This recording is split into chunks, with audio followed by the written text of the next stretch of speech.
ahora con la actualidad, en este caso para hablar de, bueno, lo que ha ocurrido en Brasil, lo que está ocurriendo, porque según las últimas noticias, Lula desconfía de algún que otro movimiento más, y vamos a saludar a un referente del Partido Obrero, como es Jorge Altamira. Jorge, ¿cómo le va? ¿Cómo anda? ¿Qué tal? Buenas tardes, ¿cómo está, Hernán? Bien, todo muy bien, aquí estamos disfrutando de la lluvia, 23 grados en Mar del Plata, pero con lluvia hoy. ¿Qué va a hacer? Bueno, hay que variar también. No sí, se puede sí, estar todo el tiempo en la playa. No, obviamente, no, obviamente. Hay otras atracciones en Mar del Plata para disfrutar los días de lluvia. Bueno, Jorge, ¿qué pasa en Brasil? En Brasil ha habido una tentativa de golpe de Estado. Ajá.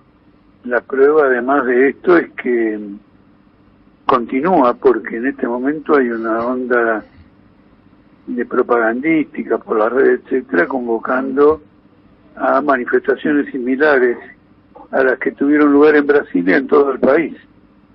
Y lo significativo de todo, para mí por lo menos, es la actitud distante de las Fuerzas Armadas, que gobernaron como Bolsonaro, lo pusieron en el gobierno y luego tuvieron 6.000 funcionarios de las Fuerzas Armadas en actividad o retirados con ese mismo gobierno.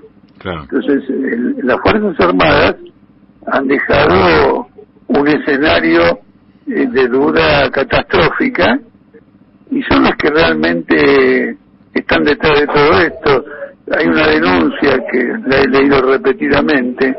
La Guardia Presidencial del Ejército no salió a defender el despacho del presidente de la Nación.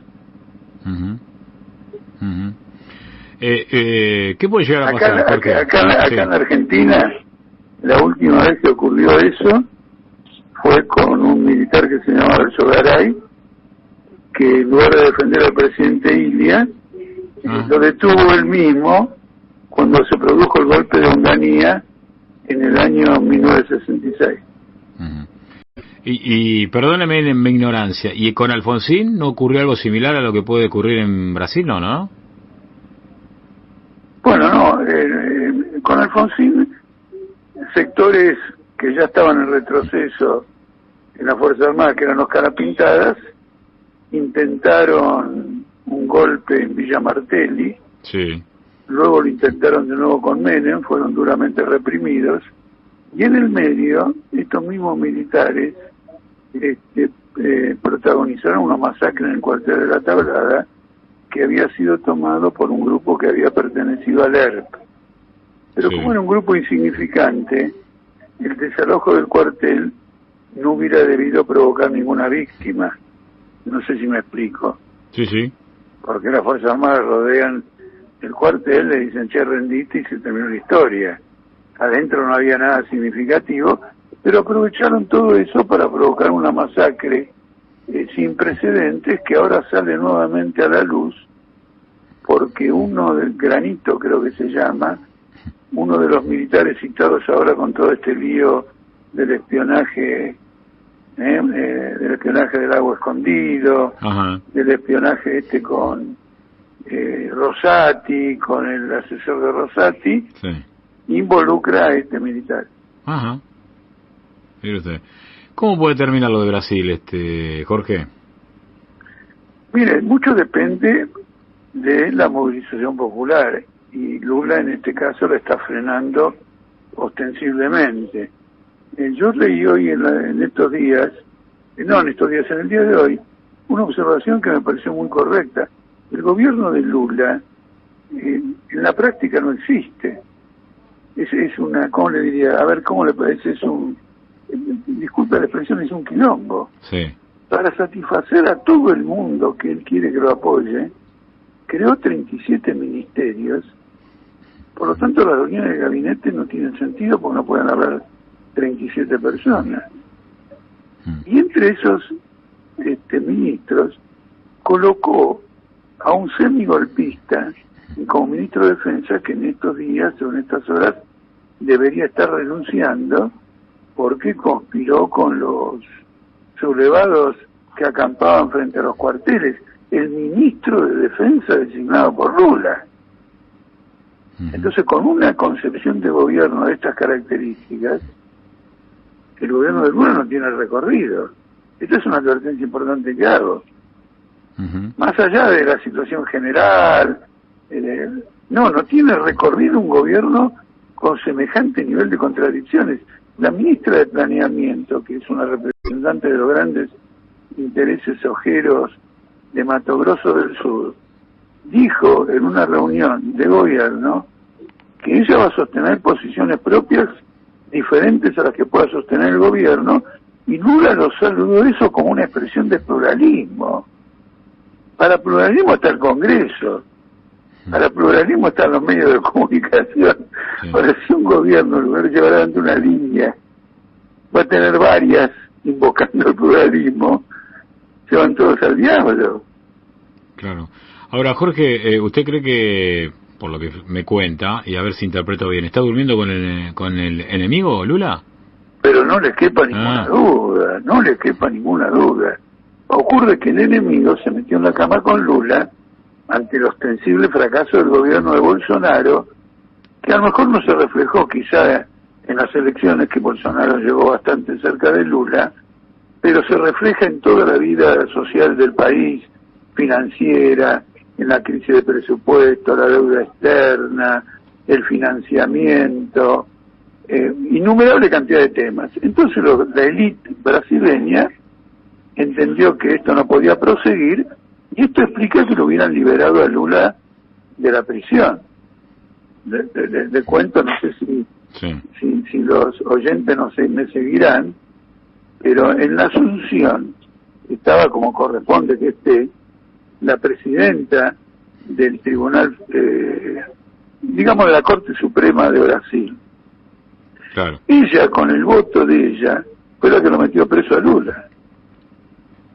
Claro, exactamente. Entonces quiere decir que acá hay un giro político donde, para zafar del desastre de Bolsonaro, no tuvieron más remedio que recurrir a Lula, con la condición que haga un gobierno de alianza con la derecha, que Lula ha cumplido, pero esto no tiene recorrido.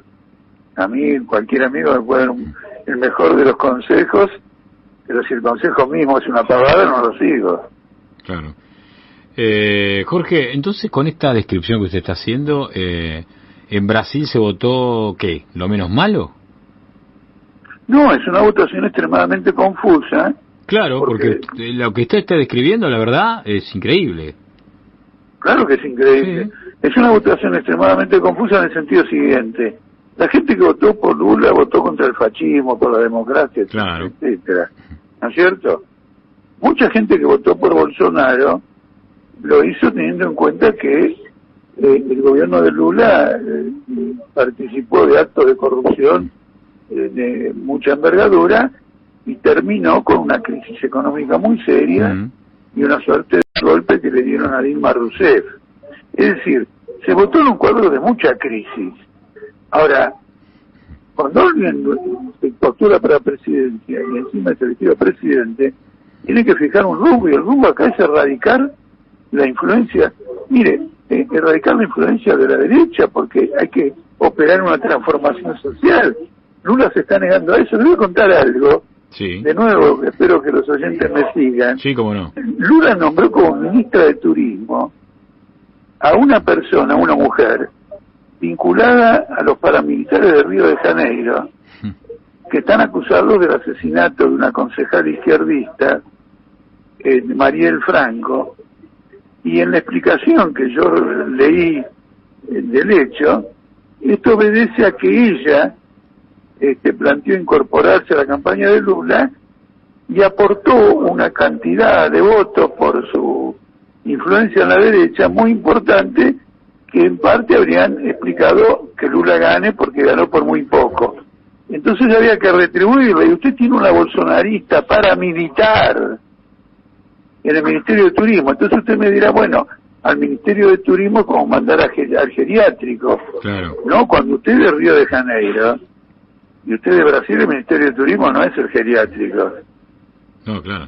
Es un país donde el turismo moviliza un dinero que no moviliza toda la industria. Sí, obvio. Sí, sí. Claro. Turismo los 12 meses del año. Claro, todo, por eso, claro. el carnaval, el verano, Sí. todo el país, el mar, bueno, es un negocio fabuloso. Increíble. Jorge, antes de despedirlo, ¿qué sensación le causa que la película argentina 1985 haya ganado otro reconocimiento ayer? Mire, la película está muy bien dirigida. Sí, está muy bien. Fílmicamente, yo soy un fanático de Darín. Sí, claro. Ahora, políticamente es una visión edulcorada de la visión de la historia argentina. Y Es medio light, dice usted. No, es edulcorada, no fue el juicio ese. Ah. Ese juicio fue una especie de concesión de Alfonsín a la gran bronca popular de ver que los militares iban a salir impunes y que la justicia militar se negaba a jugar a los comandantes en jefe. Entonces, para detener el conflicto, se hace este juicio que finalmente es un fracaso porque pretende absolver al conjunto de las Fuerzas Armadas condenando a sus jefes, y a los únicos que condena por completo es a la primera junta, las demás reciben 15 años, 20 años, bueno, no me acuerdo ahora, cada uno tiene una porción diferente, digamos, de condenas, con lo cual en realidad fue una especie de amnistía al conjunto del ejército, que luego fracasó porque entre la movilización popular y los recursos que se establecieron ante la justicia, vino el enjuiciamiento, en principio, de cuadros de oficiales inferiores a los comandantes y el levantamiento de ricos. Y el levantamiento de ricos terminó con una amnistía, el punto final y la obediencia de ellos. Claro, exactamente. Así que fue un monumental fracaso. Pero Hollywood pretende dar al mundo la imagen de que la democracia está viva, que si uno respeta a un juez, el futuro del país es brillante, relega la desigualdad de los ingresos, el enorme empobrecimiento, no en Argentina, en el mundo entero. El tema del empobrecimiento y del hambre es uno de los factores explosivos de la crisis actual en Brasil también. Entonces esta versión edulcorada y conveniente le gusta a Hollywood, también le gusta, por ejemplo, a Suecia cuando da el premio Nobel, cuando ya tiene que dar el premio de la paz, de este y lo otro.